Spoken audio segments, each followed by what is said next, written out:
उसके रहते जीवन में कोई गम नहीं होता, उसके रहते जीवन में कोई गम नहीं होता।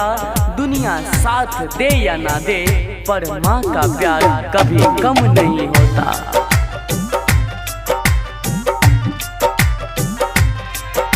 Presented by RPR recording studio.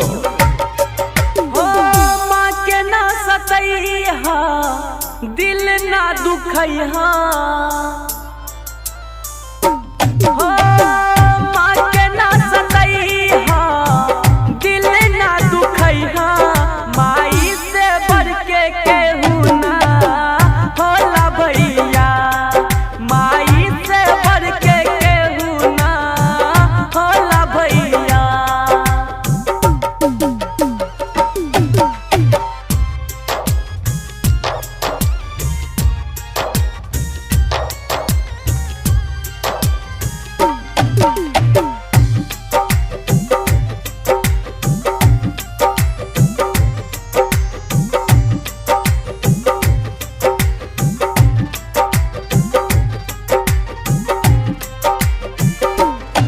नवा महीना कोखी में ऊ सबके पलली हो, कितनो भी दुख आइल ऊ सबके झलली हो, ऊ सबके झलली हो।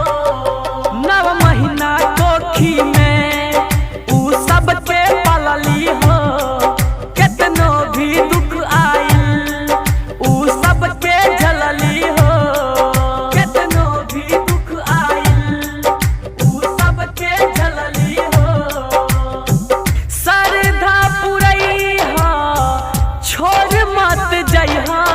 माई से बढ़ के केहू ना होला भैया, माई से बढ़ के केहू ना होला भैया। ऊपर जिसका अंत नहीं उसे आसमां कहते हैं, ऊपर जिसका अंत नहीं उसे आसमां कहते हैं। जहां में जिसका अंत नहीं उसे माँ कहते हैं।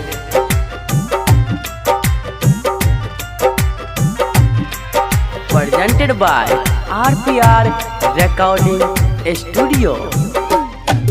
दुनिया में माँ होली अनमोल खजाना हो, जकरा ना माँ होली सब मारे लताना हो, सब मारे लताना हो।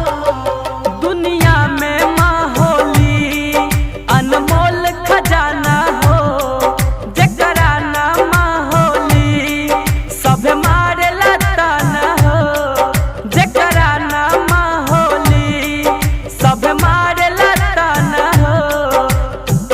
अजीत गवैया सबके बतैहा, माई से बढ़ के केहू ना होला भैया, माई से बढ़ के केहू ना होला भैया। RPR recording studio